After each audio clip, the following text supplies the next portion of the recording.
영상 불 좀 꺼주시오.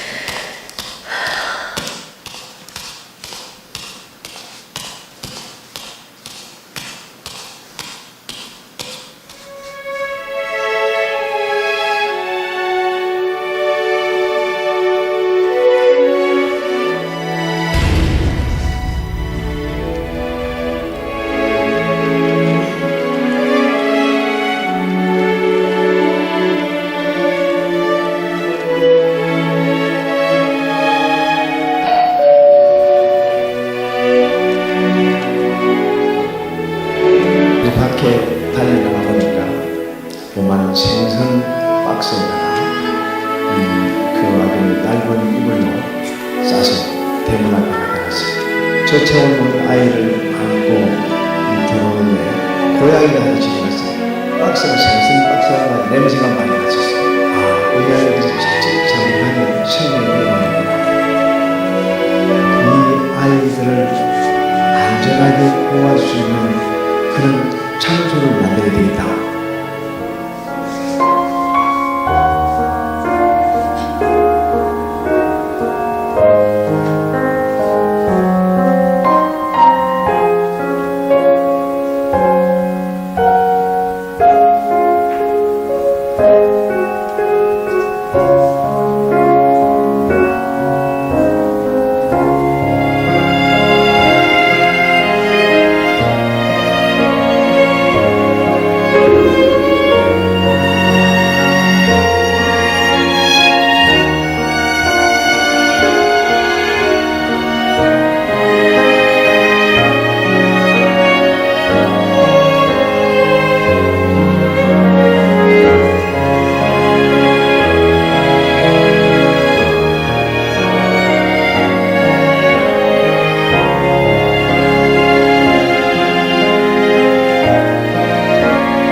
생명보다 소중한 게 있어요.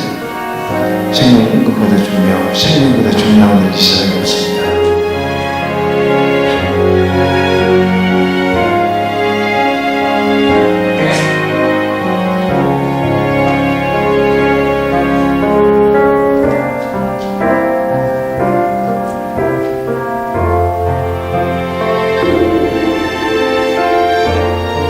어제는 목사님 이 아이하고 죽으려고 약속했습니다. 그럼 이제 이야기를 합니다. 야, 그러지 말고 너도 뭐 얘기도 와라. 어떤 아이는 자기 벽으로 웃어서 벗어서 둘들 말아서 택지를 그대로 있는 대로 데려갔습니다. 미혼모로 아버지 없는 아이를 출산한 엄마들은 이 우울증이 나와 있습니다. 그 중에 출산 우울증이 굉장히 무섭습니다. 출산은 아이 무조건 죽이려고 합니다.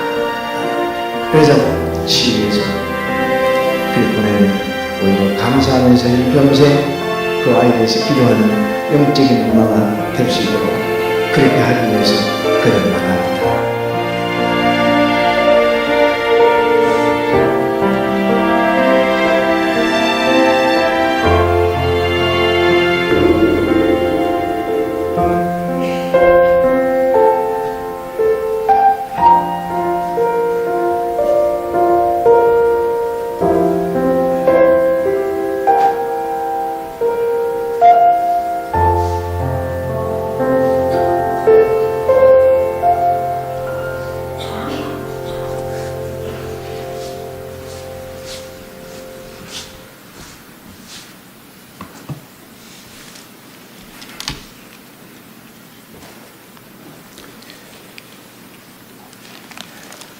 감사합니다.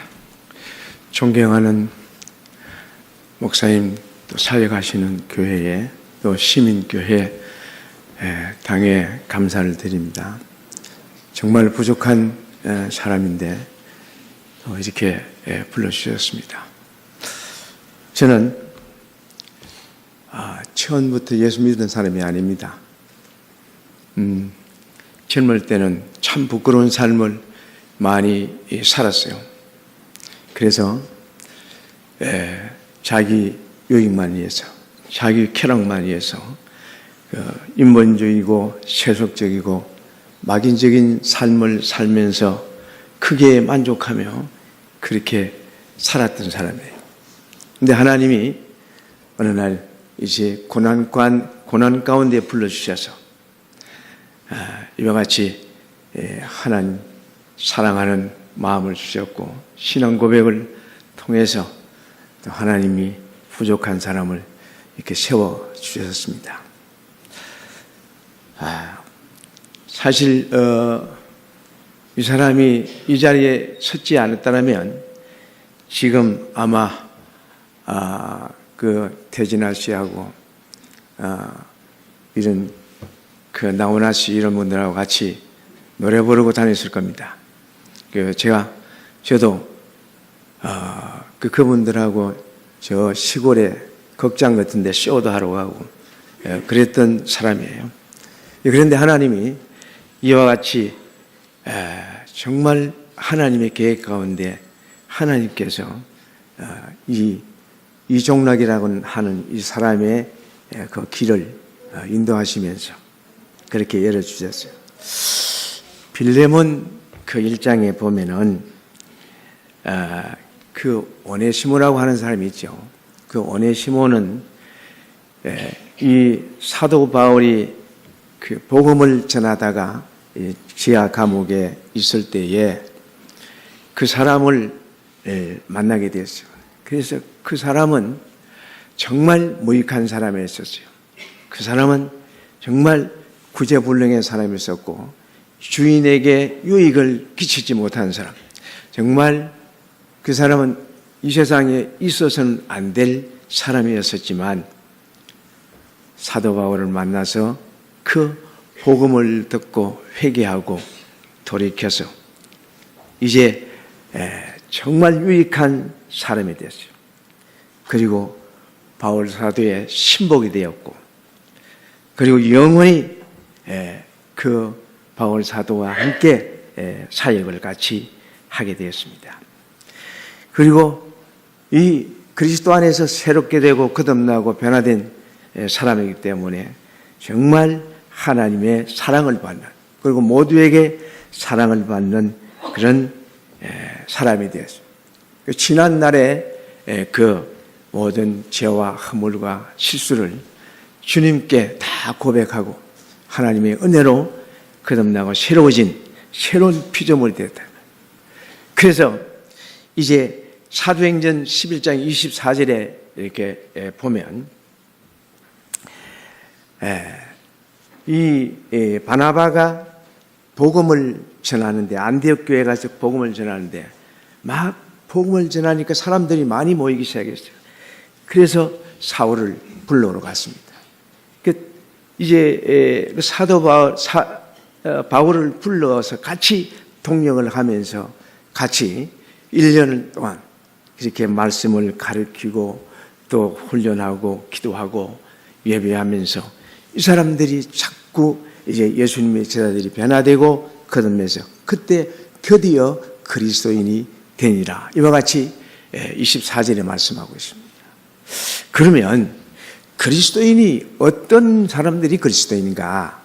오늘 이렇게 말씀을 이렇게 보면 자, 우리가 예수 믿고 어떻게 살아야 되느냐 이 말이에요. 예수 믿었는데 구원받았는데 새롭게 되고 변화되었는데 그러면 어떻게 살아야 되느냐? 하나님을 사랑하고 하나님을 사랑하되 마음을 다하고 뜻을 다하고 성품을 다하고 또 내 목숨을 다해서 하나님을 사랑하는데 이 사랑은 말이에요. 내 모든 것을 다 포기하고 우리 지금 아까 성가대 연세가 많이 드신 분들이 이렇게 성가를 찬양을 하시는데 아이고 막 가슴이 심장 박동이 막 더 뛰고 얼마나 은혜가 되는지 모르겠어요.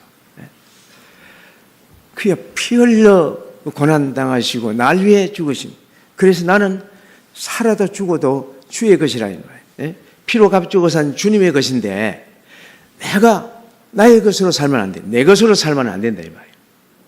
그렇지 않습니까? 근데 지금 초대교회 성도들하고 지금하고 우리 달라.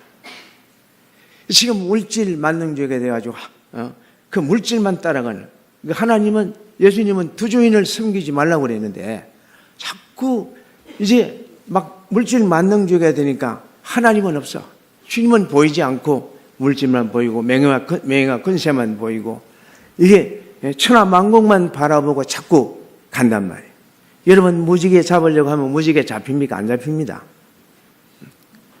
그러다가 여러분 인생의 그 스산에 해가 지는 그런 허무한 삶을 살지 마시고 깨어 있어야 됩니다. 다시 첫사랑을 회복해야 됩니다. 그리고요 말씀과 기도로 거룩해지고 여러분 위의 것을 바라보고 달려가는 삶을 살아야 돼요. 오늘 보세요. 율법 이게 박사예요. 많은 것을 알고 있는 사람이 주님 앞에 와서 선생님 내가 무엇을 해야만이 구원을 얻습니까? 영생을 얻습니까? 그런데 예수님께서 율법에 뭐라고 이야기했느냐? 그러니까 하나님을 사랑하라고 또 이웃을 사랑하라고 그렇게 말씀했습니다. 그래 어떻게 읽었느냐 그렇게 이야기했죠. 자 그러니까 이 사람이 하는 말이 그 어떻게 해야 되냐? 이거는 어떻게 살아야 되느냐? 예수 믿는 사람들이 어떻게 살아야 되느냐? 그래서 예수님이 이 사마리아인을 비유를 들어서 그렇게 너도 가서 그렇게 하라. 이 사마리아인은 말이에요. 그때 그 당시 멸시받고 천대받고 무시당하는 그 개취급받는 그러한 이스라엘 민족들이 사람으로 여기지 않는 그런 사람이에요. 또 보면 예수와 믿는 사람이고 또 배운 것도 없고 이 가문도 좋지 않는 그리고 돈도 없어요. 이 사람은 말이에요. 하루 벌어서 하루 먹고 사는 사람 부지런한 사람 같아요. 그러나 이 사람은 보면 정직한 사람이고 또 정이 있는 사람이에요. 사랑이 있는 사람이에요. 자, 제사장이 강도 만난 사람을 보고 지나갑니다. 강도 만나서 급한 죽어가는 사람을 보고 모른 척하고 지나가요.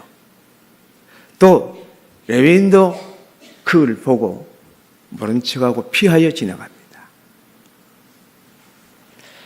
여러분, 자 우리가 이 땅에 살아가면서 어떻게 살아야 되느냐? 우리가 돕고 구제하고 선교할 그런 우리 시민교회는 장애인 공동체도 있고 또 돕고 구제하고 선교하는 정말 이 지경이 넓은 사역을 지금 하고 계시는데 한국 교회가 지금 많은 욕을 먹고 있죠. 그러나 그 욕을 먹는 그 교회보다는 욕을 안 먹는 교회가 더 많아요. 사실은 훨씬 더 많은데 이제 이런 이미지가 지금 이렇게 팽배해지고 있습니다. 자, 이게 이제 우리가 이 고통에 정말 죽어가고 도움을 받지 아니하면 살 수 없는 그러한 환경에 있는 사람들을 우리가 찾아야 돼요. 영안의 눈이 열리고 사랑의 눈이 열리고 주님의 사랑에 심장박동이 뛰면 그 사람들 보입니다. 그 사람들 고통의 소리가 들립니다. 그래서 그 사람들 고통 소리와 눈물을 보게 되면 달려가지 않을 수가 없어요. 여러분들이 이제 예수 믿고 주님의 사랑으로 주님의 마음으로 주님의 심장이 뛰면 그 사랑의 심장이 뛰면 이런 것이 보이고 들리고 이런 것들을 향해서 그런 분들을 향해서 달려갈 수밖에 없어요. 이 선한 사마리아인은 보니까 어떻게 됐습니까? 그걸 보자마자 막 달려갑니다. 가까이 가서 기름을 붓고 응급처치를 하죠. 응급처치를 해서 바로 어떻게 그 이제 여관으로 데려갑니다. 밤새도록 잠 안 자고 그를 돌봐줬어요.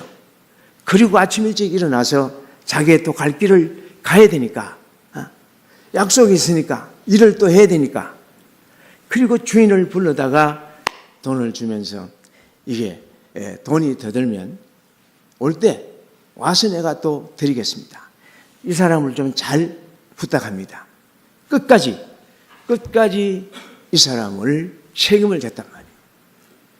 이 헌신, 가서 우리는 이제 고통의 현장에, 아픔의 현장에, 눈물의 현장에 슬퍼하고 외롭고 고통스러운 그 현장을 찾아가서 그들을 위로하고 그들에게 주님의 사랑을 전하는 거예요. 예수님이 복음을 전할 때 이제 고아와 가부와 병든 자, 또 장애를 가진 사람들을 찾아가서 먹여주고 입혀주고 치료해주고 또 죽은 자를 살리고 그렇게 했다. 그러면서 살아계신 하나님을 보여주는 거예요. 우리가 사랑을 실천할 때에 하나님이 보여지는 거예요. 우리가 사랑으로 헌신되어졌을 때, 희생되어지고 또 주님처럼 그들을 위해서 그들을 성공시키고 그들을 축복하면서 그들을 위해 헌신한 삶을 살면 주님께서 그들에게 보여주는 거예요. 하나님은 영이기 때문에 보이지 않잖아요.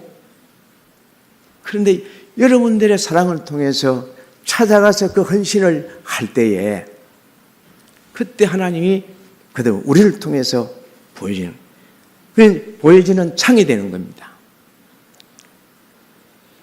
여러분, 이 유대인들은 말이에요.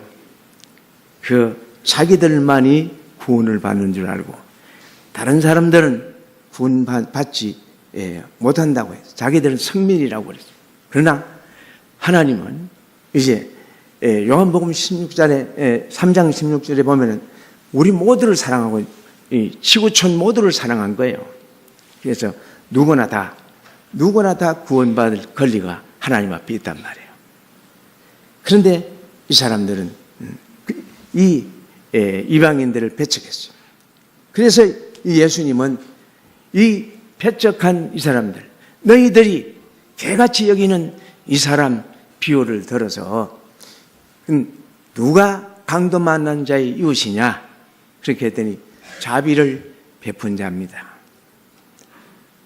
여러분, 주님 앞에 서면 우리가 이제 육신의 장막이 무너지고 주님 앞에 섰을 때 주님이 마지막에 어떻게 말씀하십니까? 작은 자에게 한 것이 나한테 했다.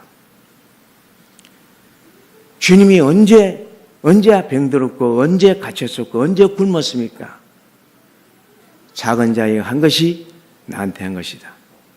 작은 자에게 안 한 것이 나한테 안 한 거라 이 말이에요.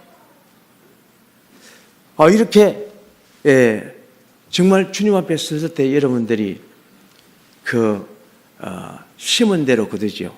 하나님을 사랑하는 자 그 뜻대로 부르심을 입은 자들에게는 모든 것이 합력하여 선을 이루느니라.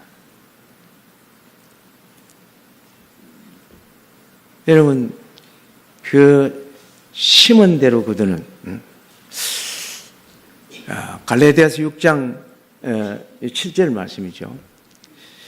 그러니까 심은 대로 거두는데 주님 앞에 가서 섰을 때 내가 정말 어떤 것을 심었느냐 하는 게 참 중요합니다. 그래서 사도 바울은 죽도록 이렇게 고난의 자원에서 그 고난의 길을 가면서 이 사도 바울은 그 순교 때까지 신앙 고백이 뭐냐면은 항상 기뻐하라. 쉬지 말고 기도해라. 범사에 감사하라. 이분은 항상 죽음에 노출되어 있었고 항상 고난과 고통과 눈물이 있었고 배고픔이 있었고 죽을 뿐도 매도 얼마나 많이 당했습니까? 그래도 그분은 이 환경과 현실에 아무리 바람이 불고 아무리 고통이 있고 아무리 나를 괴롭히고 나한테 육신의 어려움 때문에 눈물이 있어도 내 영혼은 하나님을 향해서 정말 기뻐하고, 왜? 영원한 기쁨이 있잖아요. 영원한 기쁨이 있기 때문에 복음을 위해서 고난에 자원하는 거예요.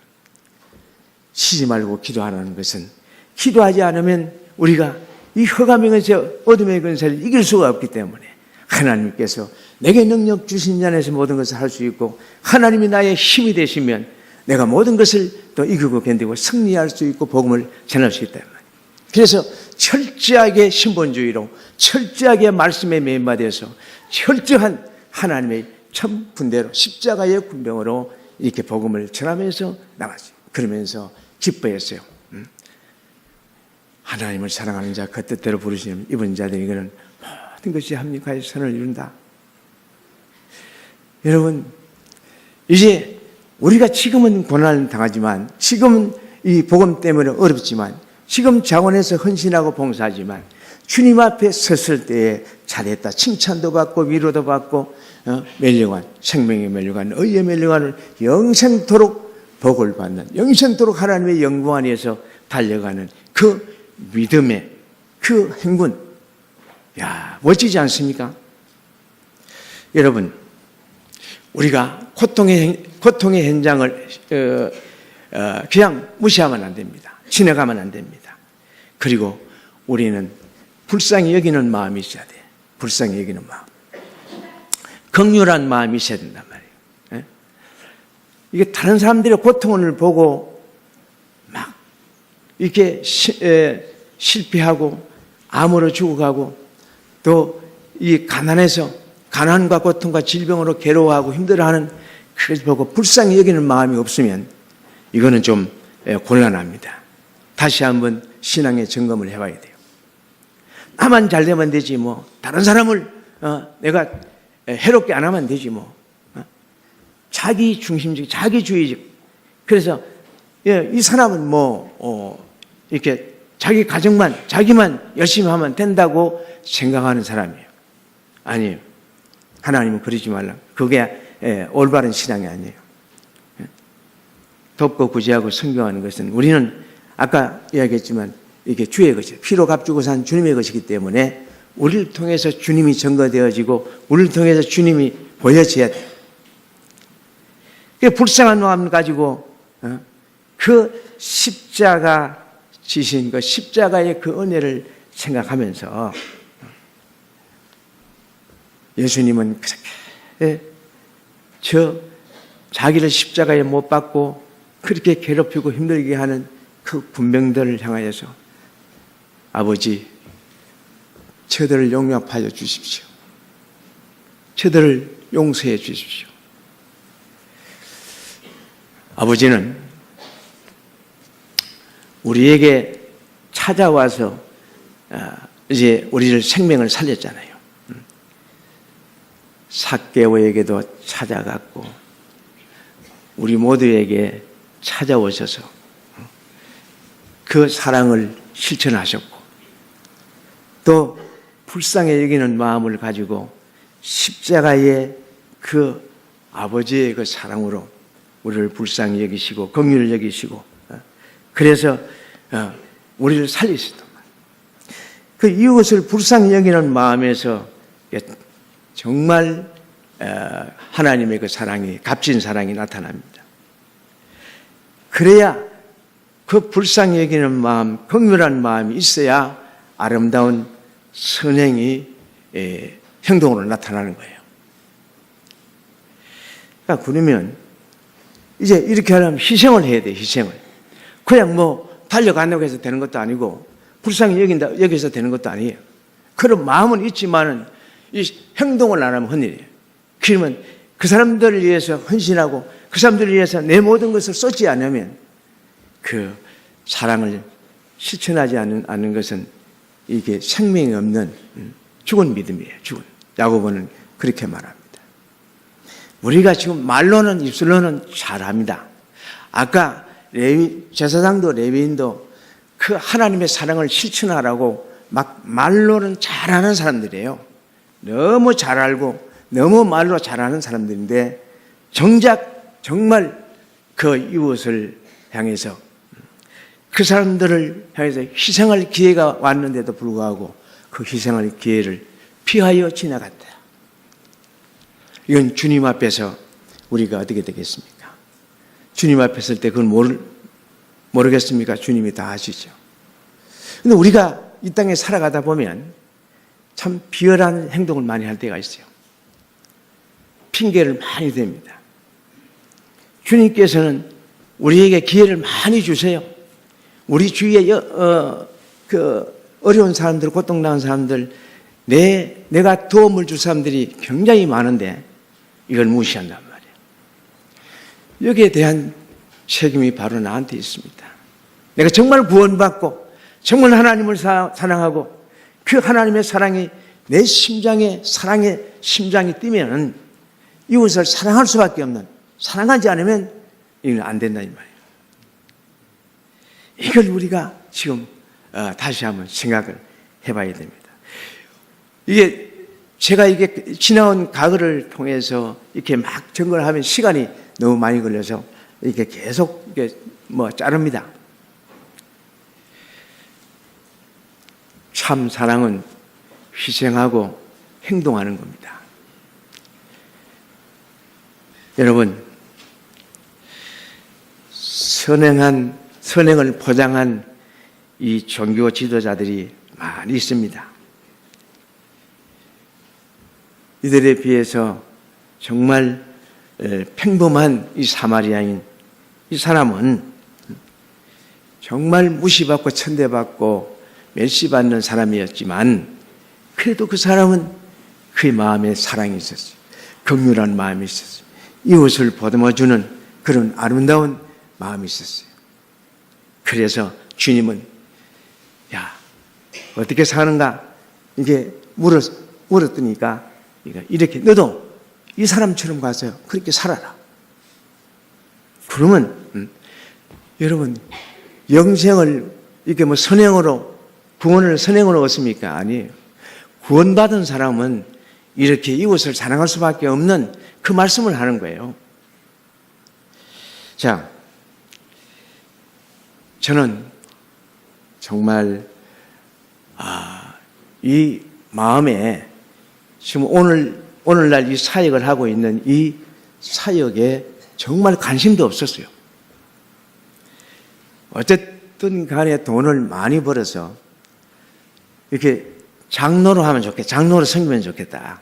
그래서 돈 많이 벌어서 교회에 헌금 많이 하고 이제 충성된 종으로 이렇게 섬겼으면 좋겠다 하는 그런 마음으로 막 돈 벌 욕심에 이 눈만 뜨면 막 눈이 막 광채가 나고 그랬어요. 그래서 사업을 했는데 이 사업이 막 아주 잘 되는 거예요. 그러니까 나중에는 이 돈 때문에 주님은 보이지가 않아.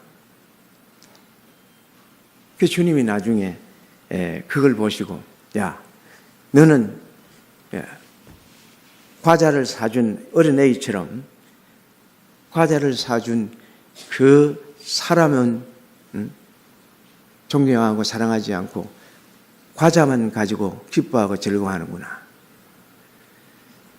그래서 하나님이 그 마음의 징계를 주시는데요. 안 되겠다. 하나님 그러면 어떻게 하면 좋겠습니까? 그렇게 기도했을 때 야 네가 나한테 그 헌신하지 않았느냐, 네가 나한테 고백하지 않았느냐, 그때 잘 몰랐어요. 그래서 이 생각만 가지고 사람의 생각만 가지고 이렇게 교회를 이렇게 섬겨야 되겠다 하는 마음이 들었습니다. 그런데 하나님의 생각은 그게 아니었었어요. 그래서 어느 날 이제 우리 아내가 그 임신을 해서 아이가 태어날 때가 됐어요. 태어날 때가 됐는데 병원에 가니까 이렇게 아이가 나오질 않아요. 그래서 왜 그러냐고 그랬더니 그분이 하는 말이 이 제왕 수술을 하지 않으면 안 되겠다고 좀 사인 좀 하라고. 그래서 기도하고 사인을 했습니다. 그래서 이제 아이가 태어났는데 그 의사 선생님이 아이를 이렇게 들었어요. 들었는데 보니까 그 의사 울지를 않으니까 막 벌기짝을 이렇게 때려요. 그러더니 아이가 이제 울었고, 그 이제 보면서 이 아이가 이놈 봐라 복을 가지고 태어났네 그래요. 아마 그 의사 선생님이 예수 믿는 사람 같아요. 그 복을 달고 태어났다고 하는데 이게 무슨 소리야 하고 기도하다가 이렇게 눈을 떠서 봤더니 얼굴이 두 개더라고요. 얼굴 크기만한 이 혹이 하나 축축 늘어져 달려 있어요. 근데 이 사람이 그때는 사실은 참 믿음이 막 충만하고 교회에 정말 열정적으로 뜨겁게 기도하고 충성된 그냥 집사로 그렇게 칭찬을 받고 그렇게 충성하며 섬겼는데 이렇게 나한테 이런 일이 일어났단 말이에요. 근데 바로 이 사람이 하는 말이 하나님 기도해서 2년 동안 기도해서 달라고 했는데 왜 주시면 좋은 걸 주시지 저렇게 이렇게 장애를 가진 아이를 주셨냐고. 그리고 불평을 하고 있더라고요. 근데 뒤에서 바로 그래요. 내 마음속에 들리는 것 같아. 야, 내가 항상 너한테 준 말씀이 어떤 거냐. 항상 기뻐하고 쉬지 말고 기도 범사에 감사하라고 그러지 않았느냐. 그런 말씀을 이렇게 주시면서 범사에 감사, 이게 확 마음에 뜨겁게 와닿았어요. 그래서 다시 회개하고 하나님 귀한 믿음의 기업 주신 거 감사합니다. 그렇게 하고 그 아이는 병원에 갔습니다. 자, 그래서 이제 4개월 후에 그 아이가 이 임파선염에 급성 어떤 감염이 돼가지고 119로 실려가면서 아이가 호흡이 끊어졌습니다. 그래서 호흡이 끊어진 그 아이를 막 두고 막 정말 울부짖으며 기도했어요. 하나님, 이렇게 데려갈 바에 왜 주셨습니까? 하나님, 도대체 저한테 왜 이러십니까? 살려주십시오. 살려주십시오. 그리고 응급실까지 갔습니다. 계속 이제 인공호흡을 하면서 이렇게 박동을 하면서 갔는데 살아나질 않아요. 그래서 의사 선생님이 안 된다고 그래요. 그래요? 그래도 한번 해보십시오. 그날은 병원에서 응급실에서 이런 기둥이 있었습니다. 응급실 앞에서 기둥에 막 무릎을 꿇고 정말 간절히 기도했어요. 어쩌면 또 미친 듯이 기도했는지 몰라요. 그러니까 지나가는 사람이 예수를 믿어도 이렇게 믿으면 안 된다고 그러더라고요. 자기는 그런 일을 당하지 않았으니까 그 아비의 그 심정을 모르잖아요. 희석이야 기도를 했어요. 하나님, 내가 잘못한 것도 많지만 그래도 하나님, 내가 예수 믿으려고 하고 그래도 잘한 것 좀 하나님 보시기에 선함이 있지 않습니까? 그것 좀 보시고 우리 믿음의 기업으로 이렇게 주신 아들 살려주십시오. 그렇게 하면서 하나님 앞에 이제 막 울부짖었어요. 그때 의사 선생님이 이제는 돌아와도 이 아이는 전신마비로 이렇게 아무런 기능도 없고 이제는 정말 이 아이가 돌아와도 선생 일평생 이 아이가 아마 고통이 되고 고난이 될 겁니다. 그래도 하십시오. 생명은 하나님께 있습니다. 그렇게 해서 부탁을 했더니 나중에 이제 모니터에서 띵 하고 뜨더라고요. 막 그러면서 저 사람들이 들어왔다. 그러면서 이제 심장이 뛰기 시작했어요. 그렇게 해서 그 아이는 종환자실로 가고 이제 14년 동안 어쨌든 그 병원에서 이 아이를 간병을 했습니다. 그 14년 동안 병원에서 간병을 하다 보니까 모든 것을 다 잊어버렸어요. 이제 세상에 내가 하던 것, 또 친구들도 이제 그것도 1년은 이제 한두 달이지 친구들 찾아오는 것도 믿는 사람 신방하는 것도 그게 14년 동안 그렇게 지속되니까 다 떠나가더라고요. 그러니까 이 사람이 부모 형제들도 이렇게 관심을 그렇게 가져주지 않아요. 오직 하나님만 바라보게 됐어요. 오직 주만 바라보고 기도하지 않으면 막 견딜 수가 없었어요. 그래서 밤 되면 이제 우리 아내와 교대해서 삼각산에 올라가서 막 눈물로 기도합니다. 저녁 10시에 올라가서 새벽 4시까지 막 기도하다 보니까 막 목에 피가 올라와. 막 마귀가 너 이제 폐병 걸려서 죽는다. 이제. 너 이렇게 해서 죽는다. 막 그러는데 그 소리를 듣고도 그래 나는 기도하다가 죽는 게 난 소원이다. 말씀 전하다가 하나님 사랑하다가 죽는 거는 내 복이니까 너는 떠나갈지어다. 그렇게 하고 막 기도를 하다 보니까 그 노래 잘하던 그 음성이 완전히 그 이제 노래를 못하게 됐어요. 지금도 찬양 잘 못합니다. 그렇게 하다 보니까 목이 막 완전히 가가지고 그때는 음성이 안 나와가지고요. 이 소리만 있었어요. 여러분 안녕하세요. 아무 소리가 이게 이제 병원에를 겁이 나서 못 갔어. 이게 이제 후두가 어떻게 좀 잘못됐나. 그래서 소금물로 늘 이렇게 가거리는 하고 하면서 그렇게 지금 이제 돌아왔습니다. 이제 그렇게 하다 보니까 참 놀라운 일이 많이 일어났어요. 기도하면 하나님이 가지가지 은사를 주시고 능력을 주시고 또 기도하니까 하나님이 늘 음성을 들려주시고 세임을 주시고 또 하나님의 그 권능이 함께하니까 다 이뤄도 있을 때보다는 훨씬 더 기쁨이 있고 즐거움이 있고 내 영혼의 만족이 행복하더라고요.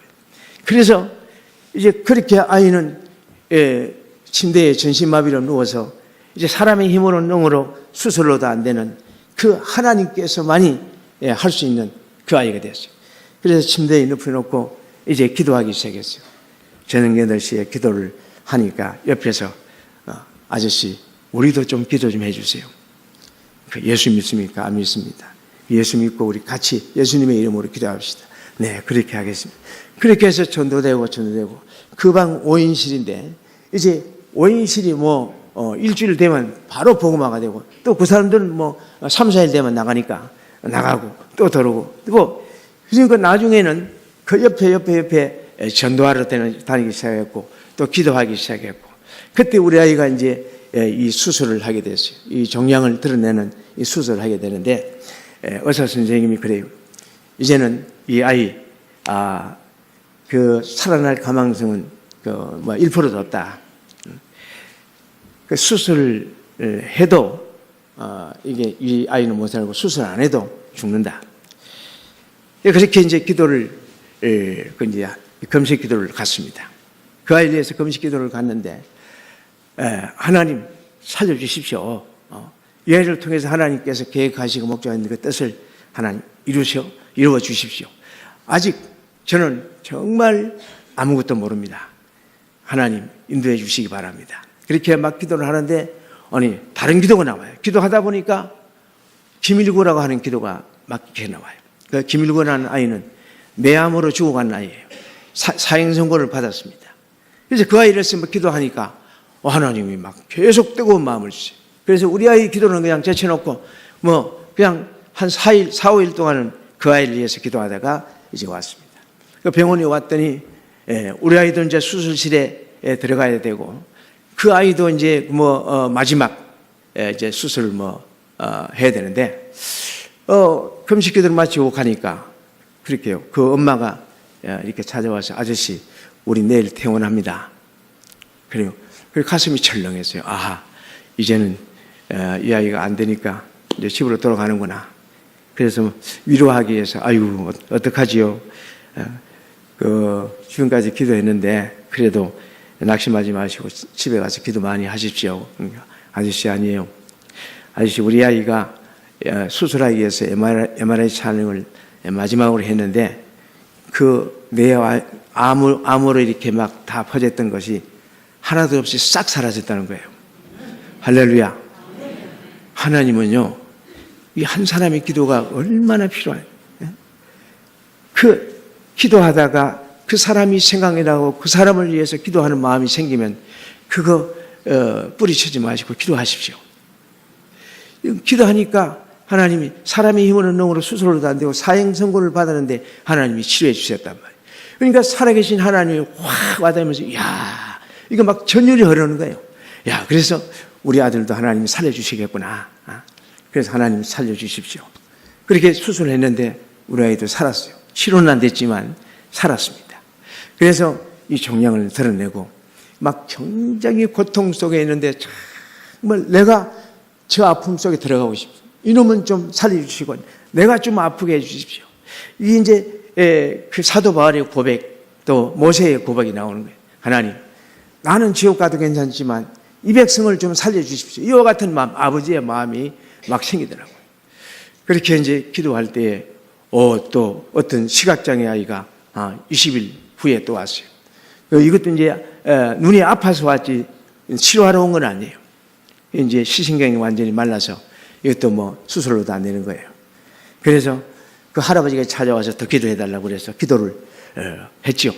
근데 이제 그 물어보니까 이 할아버지가 옛날에 청년 때 청년회장도 하고 주일학교 교사도 하고 그리고 막 은혜를 막 받을 때는 신학도 하려고 했던 그런 사람이에요. 그러니까 그 마음이 드는 게 어떤 마음이든 하나님 이 가정을 다시 불러주시는구나. 그래서 그 모든 가족들 다 오라 그랬죠. 다 오라 그랬더니 8명을 데려왔어요. 그래서 이 사람들한테 그랬죠. 예수 믿고 예수님의 이름으로 함께 기도해야 됩니다. 그래야 아이가 낫습니다. 이야기를 그렇게 해버렸어요. 그리고 새벽기도 나가고요. 또 빠지지 말고 나가야 됩니다. 그리고 3일 기도에도 빠지지 말고 나가야 됩니다. 금요 철학기도도 빠지지 말고 나가세요. 주일날은 아침 새벽기도부터 저녁 늦게 그때는 뭐 우리는 7시 반에 저녁에 예배드리고 8시에 예배드렸잖아요. 그때까지 저녁 예배까지 다 마치고 그렇게 가야 됩니다.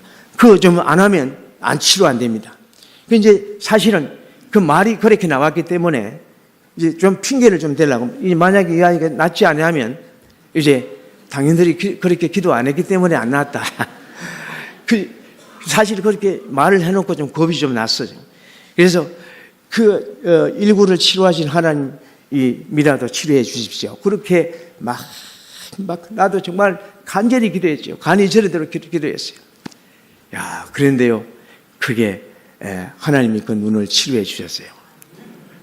그 가족들이 다 구원받고 놀라운 은혜가 일어났지 않습니까? 하나님은 살아계십니다. 그래서 그때부터 이 복음을 전하지 않으면 안 되겠다. 그 말고도 백혈병도 하나님이 치료해 주셨어요. 자, 이제 뭘 이야기하냐면은 우리가 작은 자들에게 강도 만난 자들에게 우리가 인색한 마음 갖지 않고 찾아가서 또 그 불쌍한 마음을 가지고 그들에게 헌신을 하면서 희생하면서 봉사하면서 기도하고 믿음으로 하나님께 맡기고 그렇게 하면 하나님이 그들을 위해서 준비한 놀라운 그 구원의 역사가 있습니다. 그래서 부족하고 연약한 종이 이제 하나님의 은혜 가운데 우리 아들이 그 병원에 다시 입원했을 때 어떤 할머니가 찾아옵니다. 할머니가 찾아와서 아저씨, 우리 외손녀 딸이 아저씨 아들하고 똑같습니다. 막 이렇게 우리 아들은 뭐 코에 호수, 이게 목에 호수, 입에 또 호수, 뭐 옆구리에 또 뭐 호수, 뭐 이렇게 호수가 막 얼마나 많은지 말이에요. 그렇게 주렁둥 달고 있는데 조금이라도 뭐 없으면 병원한대요. 근데 그 아이하고 똑같은 아이가 있다는 거예요. 그래서 내가 알아요. 그 옆방에서 있는 것을 이제 알게 됐는데 그 할머니가 그래요. 그 외손 딸이 있는데 내가 이제 늙고 병들어서 나는 그 아이를 볼 수가 없습니다. 그 아이가 이 병원에서 어른사고가 났습니다. 그래서 내가 보고 싶을 때만 와서 보는데 이 아이를 아저씨가 좀 맡아주시면 어떻겠냐고. 그래서 그 할머니가 좀 이상한 할머니다 싶어서 이렇게 쳐다봤어요. 근데 그 할머니가 정말 간절한 마음을 가지고 말해. 이 아이를 돌볼 사람이 없습니다. 이 아이가 엄마도 장애고 또 자기 언니들도 다 정신지체 1, 2급 장애입니다. 그래서 누구 하나 이 아이를 돌볼 사람이 없습니다. 그러면서 하는 말이 이 아이를 봐주면 내가 예수 믿겠다고. 이 할머니가 그냥 빼도 박지도 못하게 그냥 봐주면 예수 믿겠다는 거예요. 안 봐주면 안 믿겠다는 거죠. 이거 뭐 해박도 아니고 참 정말 곤란했어요. 그 말을 듣고 난 뒤에 어떤 생각이 드냐면은 내가 나 때문에 한 사람이 실족하면 어떻게 돼요? 연자매 들으려고 바다에 빠지는 것이 낫다. 이 생각이 드는 거예요. 그때 그래서 어쩔 수 없어서 그렇게 하십시오. 그렇게 하고 이제 주님을 소개를 했어요. 당신의 죄 때문에 예수님이 십자가에 그 지옥의 고통을 당하시고 당신의 죄를 이렇게 다 담당을 하시고 죽으셨습니다. 3일 만에 부활하사 부활의 산 소망의 첫 열매가 되었습니다. 그렇게 했더니 믿겠대요. 자기도 천국 가고 싶대요.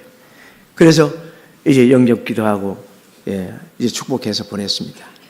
그리고 그 아이는 두 달 만에 오는데 이제 시간이 자꾸 이제 다가와요. 근데 이제 일주일 남았어요. 일주일. 우리 집사람한테 그걸 이제 상의를 못했잖아요. 왜 참 곤란하더라고요. 이 큰일은 집사람이 이거 합의를 해줘야만이 되는 건데 이거 뭐 말을 할 수가 없어요. 말을 할 수. 이게 이제 하나님 앞에 이거 막 울면서 기도를 했어요. 하나님, 이를 어찌 합니까? 이거는 안 하면 안 되는 일이기 때문에 정말 할 수밖에 없어서 했는데 이거 좀 우리 아내도 이 선한 마음을 좀 허락해 주십시오.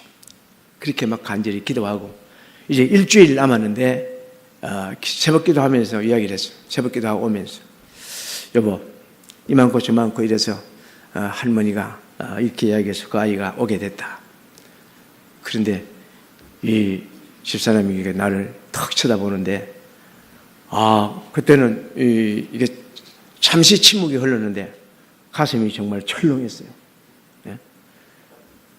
그러니까 어떡하지? 이 사람이 지금 무슨 이야기를 하려고 하나? 그리고 기다리고 있는데 딱 그 하나님께서 그때 역사하신 것 같아요. 하나님이 하라고 했으면 해야지요. 이야, 그 소리를 들으니까 얼마나 감사하지만 그리고 참 이 무뚝뚝한 사나이가 그때 한번 안아줬죠. 우리 참 당신 사랑합니다. 당신 고맙습니다. 그렇게 하고 그 이제 아이가 오게 됐습니다. 왔는데 그 우리 집사람이 먼저 막 이 아이를 안고 눈물로 기도하는 거예요. 그 아이가 와서 막 처음에는 전신마비로 왔었는데 집에 오니까 이렇게 말도 하고요. 이게 아빠 소리도 하고요. 이게 자꾸 좋아지는 거예요. 그래서 의자를 만들어서 이렇게 특수 의자를 만들어서 이렇게 앉혀놓으니까 목도 이기기 시작하는 거예요. 야, 그 우리 아들은 그냥 누워서 그냥 그 아이가 막 이렇게 쫑알대니까 웃기만 하지. 이 아이는 뭐 치료가 안 되는 거예요. 다른 사람들은 다 지금까지 보면 치료가 다 됐어요. 그래서 하나님, 우리 아이도 좀 치료해 주십시오. 그 병원에 있을 때 막 이렇게 간절히 기도했는데 주님이 내 기도를 들으시지 아니하시는 것 같고 오히려 다른 사람들을 보고 울고 계시더라고요. 그래서 아니 주님 왜 그렇습니까? 왜 제 기도는 들으지 않으시고 이 사람들을 보고 울고 계십니까? 그랬더니 얘야 너는 나하고 같이 있지만 이들은 나를 모른다. 막 그 마음을 주시는데요. 어이구 이거 뭐 정말 이거는 정말 뭐라 그럴까요? 한 말을 얻어맞은 것 같아요. 그래서 그래 복음을 전해야지. 그러면서 계속 이제 이 아이를 위해서 기도하고 다른 사람들이 위해서 기도하다 보니까 3개월이 돼서 이제 다시 진료받으러 갔더니 의사 선생님이 깜짝 놀래요. 깜짝 놀랐는데 세상에 병원에 있을 때는 치료가 안 되는데 목사님 집에 가니까 이렇게 치료가 잘 됩니까? 이거 왜 그렇습니까? 나도 모르죠. 하나님이 하신 일 아닙니까? 당신도 못 고치잖아요. 근데 하나님은 이렇게 하고 계시죠. 그랬더니 정말 그러네요. 근데 내가 그때 참 말을 잘못한 것 같아요. 왜냐하면 그분이 이제 진료 끝나고 난 뒤에 심각하게 목사님 나하고 좀 시간이 좀 되시면 이야기 좀 하십시다. 그렇게 하십시오. 그렇게 했더니 그분이 하는 말이 목사님 우리 병원에 의료사고가 난 아이들이 지금 4명이나 있습니다. 부모들이 아이 찾아오지도 않고 이 아이들이 지금 갈 데 올 데가 없습니다. 목사님이 이 아이들을 좀 봐주면 치료비도 되고 이렇게 좀 병원에서 후원도 좀 하겠습니다. 야, 참 이거는 어떻게 참 그 뭐라 그럴까요? 이게 상식으로는 이게 안 되는 거거든요. 근데요, 그 아이들을 어쩔 수 없이 또 이렇게 안 된다고 할 소리가 하지를 못하겠어요. 목사님 집에 가니까 막 이렇게. 그러니까 내가 또 막 아까 그랬잖아요. 하나님은 하시지 당신들은 뭐 이렇게 못한다고. 그러니까 하나님이 이 아이들 좀 이렇게 치료해 주시고 할 테니까 좀 받아달라고. 아니, 그러고 앉았어요. 그래서 참 그것도 어쩔 수 없이 그 구련의 시몬처럼 십자가를 진 거예요. 그래서 이제 갑자기 6명이 됐어요. 이것도 우리 아내가 또 똑같은 말로 그렇게 또 이제 응답을 해줬어요. 그렇게 하다 보니까 이제 봉사자들이 오게 되고, 봉사자들이 오면 이제 막 소문이 나니까, 어떻게 우리 이 장애인 공동체 또 교회 앞에 아이들을 몰래 갖다 놓는 거예요. 대문 앞에도 갖다 놓고, 주차장에도 갖다 놓고, 담벼락 밑에도 놓고요. 아니, 옆집 주차장에도 갖다 놓고, 공중전화 박스 밑에도 이렇게 갖다 놓고, 아니, 막 주위에 아이들을 막 자꾸 갖다 놓는 거예요. 이거 도대체, 그렇게 또 경찰들이, 다른 사람들이 신고해서 이 아이들이 오면, 아니, 경찰들이 데리고 우리 집에 와. 아니, 이게 미아가 신청되었으면, 신고되었으면 빨리 시설로 보내야지. 왜 이렇게 데려옵니까? 근데 목사님이 좀 잠깐 봐주십시오. 그러는 거예요. 그러다 보니까 그냥 우리가 그 아이들을, 출생킹을 하게 되고, 그만, 입양을 하게 되고, 그렇게 되었는데, 나중에 이렇게, 2007년에 어떤, 그 늦은 봄이라 바람 불고 추운 봄이에요. 이제 꽃샘추위에. 그때, 저녁 3시 20분에 전화가 왔어요. 대문 앞에 키울 수 없는 아이를 갖다 놨습니다. 죄송합니다. 미안합니다. 그리고 전화를 끊어버렸어요. 우리 집사람이 받고, 대문 앞에 소리가 나는데 잘 모르겠다. 그러니까 그 소리를 들으니까, 아하, 여기 갖다 놨구나. 그래서 문을 박차고 나갔더니, 이제 주위에 돌던 고양이가 후다닥 그러면서 이제 막 나가고, 이제 박스를 열어보니까 그 안에 태어난 지 얼마 안 된 아이가 있었어요. 그리고 갖다 놓은 지가 오래됐으니까 저체온이 왔어요. 얘를 안았는데 섬뜩하고 오싹한 마음이 들어요. 시체를 안으면 그런 마음이 들잖아요. 그 아이를 품고 이게 올라오는데 두려운 마음이 생겼어요. 야, 우리 주사는 공동체 교회 앞에 어린아이의 사체가 발견되기 쉽겠구나. 이런 생각이 들어서, 야, 이걸 어떡하나. 그리고 우리 집사람하고 이 아이의 축복기도 하고, 그리고 어떻게 하면 좋을까. 자칫하면 큰일 나겠다. 그렇게 이야기했더니, 작은 방은 하나 만들지요, 뭐 그러는 거예요, 우리 집사님. 그래요? 작은 방. 그래서 작은 방을 만들기 위해서 그 이튿날 바로 그 구청에 건축가에 전화를 했어요. 이제 번지수 되니까, 그건 그 집에는 용적률이 100% 다 나왔기 때문에 다른 거 지으면 불법입니다. 이게 안 된다는 거예요. 그러다가 보니까 시간이 흘러갔는데, 이제 아이들이 막 2008년, 2009년에 너무 많은 아이들이 막 버려져 죽고, 근데요, 이 사람이 좀 이상해졌어요. 이 죽어가는 아이들의 환청이 들리고 환상이 보여. 반 미친 사람처럼 됐어요. 이렇게 막, 하나님, 이거 아니죠. 이거 아니죠. 막 그러면서 이렇게 기도를 했는데, 그 소리가 계속 들려요. 근데 막 신문에 나오고, TV에 나오고 하는 거 보면, 이거 나 때문에 저 아이들 죽었다는 이런 죄책감도 생기고 말이요. 이래가지고 도저히 안 되겠다 싶어서 이제 기도를 하고 있는데, 이 산기도를 갖다 내려오는데, 국민일보 신문을 이렇게 아침에 이제 봤는데, 외신 모델을 통해서 체코슬로바키아에서 베이박스를 만들어서 버려진 아이들이 이렇게 안전하게 보호를 받는다는 그 기사가 났어요. 이거 무릎을 치면서 세계 여러 나라에서 이런 정말 귀한 일을 하고 있구나. 그래서 용기를 얻고 이메일 주세를 받아가지고 이렇게 수입을 할 수 있느냐. 아니면 수입이 안 되면 이렇게 도면이라도 좀 주면 우리가 만들겠다. 그렇게 계속 연락을 해도 소식이 없어요.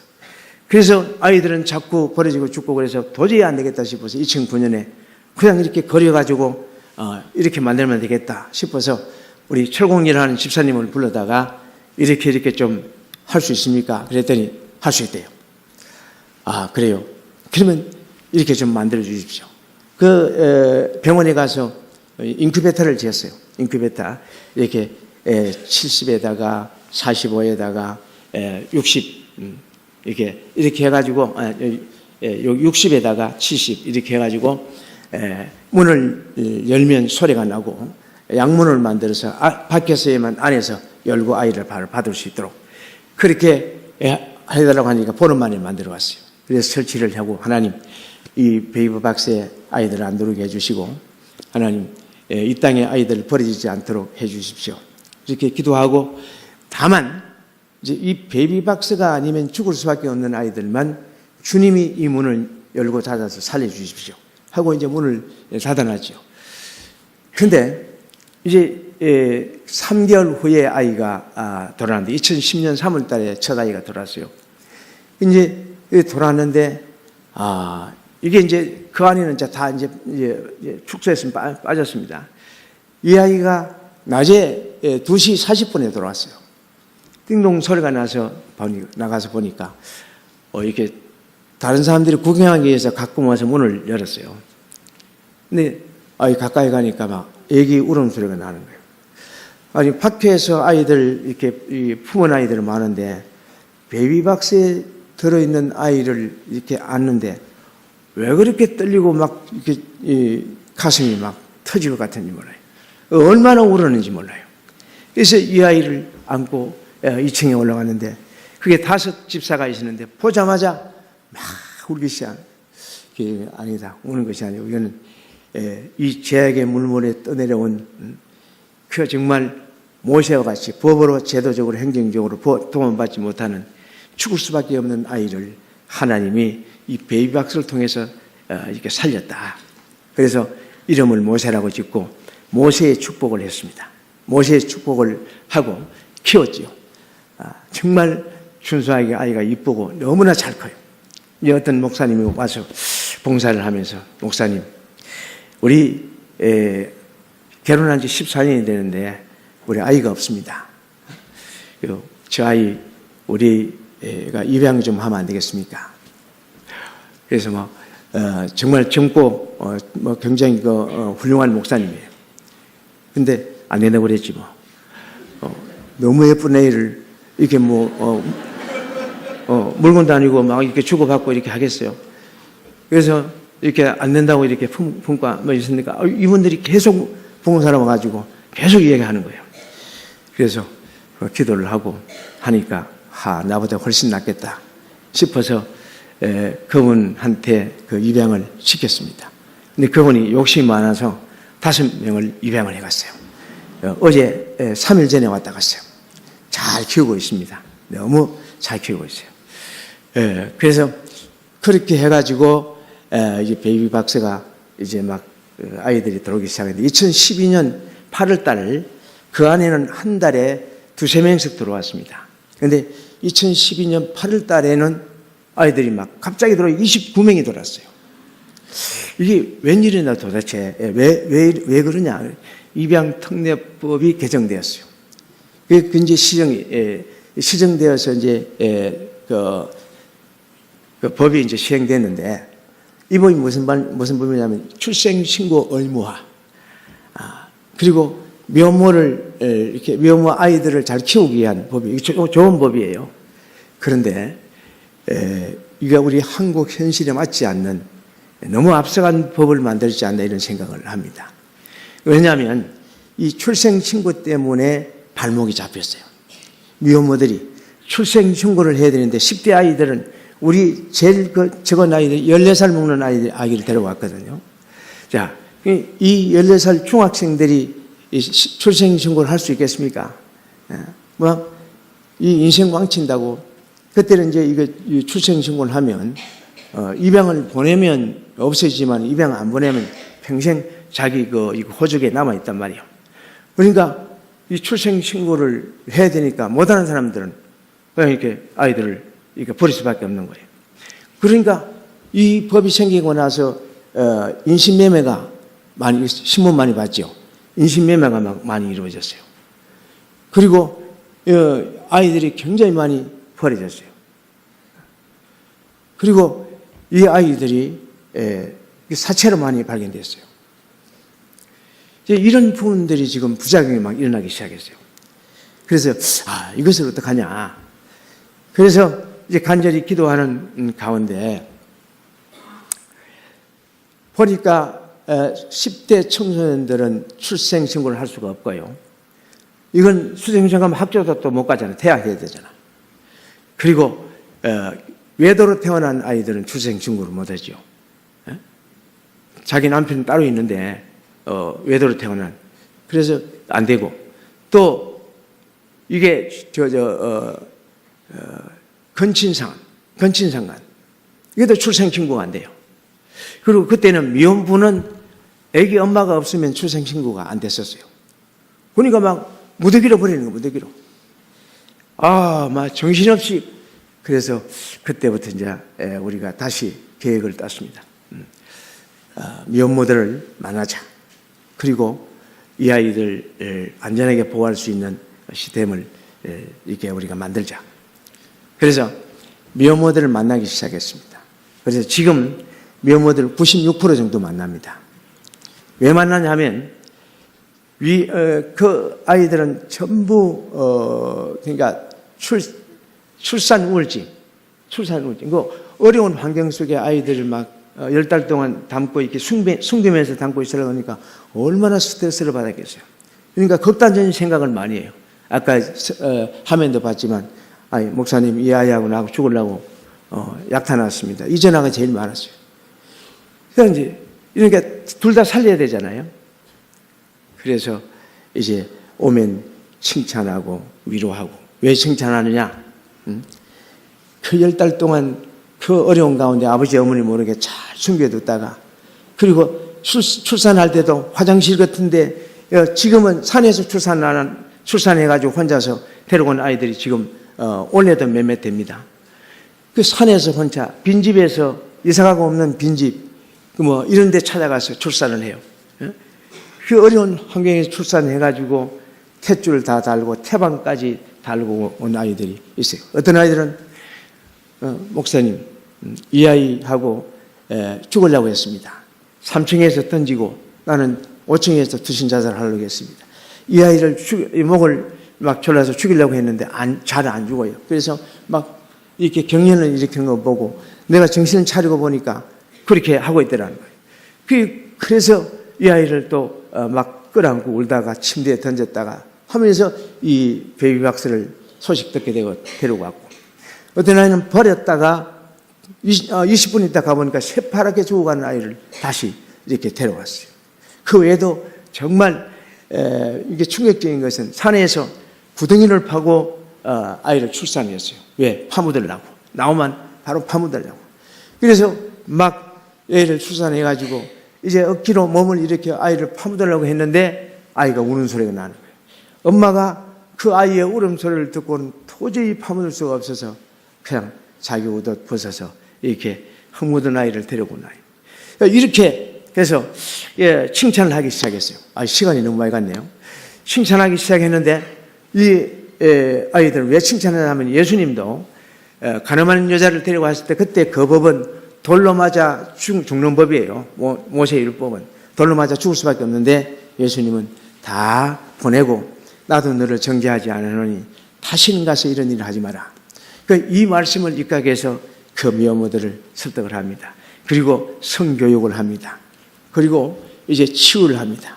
들어줍니다. 이렇게. 그 치료하는 거 나하고 있는 게 내가 정신과 의사도 아닌데 어떻게 치료하겠어요. 그러나 그 아이들의 그 아픈 마음을 다 들어주고 그래서 다 쏟아놓을 수 있도록 그렇게 해줍니다. 그래서 어떤 아이는 3시간 20분을 막 통해하면서 눈물을 막 흘리면서 이렇게 자기 마음을 쏟아놓는.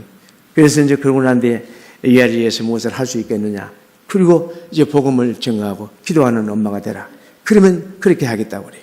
그래서 이 아이들을 이제 그렇게 하고 정말 주님을 영접하고 축복기도 하고 이 아이를 포기하겠느냐.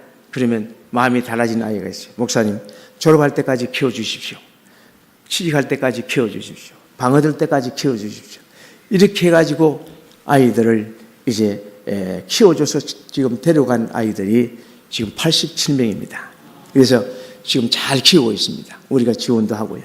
그리고 또 돈이 없어서 도저히 키울 수가 없습니다. 경제력이 없어서. 그래, 그러면 도와줄게. 키워라. 어떻게 해요? 쌀, 기저귀, 분유, 또 아이들 옷, 장난감, 생필품 전체. 그리고 한 달에 20만 원씩 해가지고 지금 이게 정말 다 하면 3년, 최장 3년까지 도와주거든요. 이게 우리 통계로 봐서는 300명이 가까이 이렇게 도와준 거예요. 그러나 지금 우리 공동체가 지금 한 사람 한 사람을 이렇게 도운 걸 생각하면 아마 한 150가정 정도 이렇게 도와줍니다. 그래서 그래도 어떤 아이는 목사님 생활비가 없습니다. 방세가 없습니다. 병원비가 없습니다. 그렇게 해서 그래도 또 도와줍니다. 그래서 자립할 때까지 또 도와주고, 그리고 친정이 없는 아이들, 오갈 데 없는 아이들은 우리 선교관을 만들어서 거기에서 자립할 때까지 도와줍니다. 그래서 이 아이들 뭐 취직도 시켜주고 또 자격증도 만들게 해주고 이렇게 해가지고 자립할 때까지 도와주고, 10대 아이들은 이렇게 그럼 어찌할 줄을 모르잖아요. 그래서 10대 아이들은 비밀로 익명으로 무료로 출산을 해줍니다. 병원에서.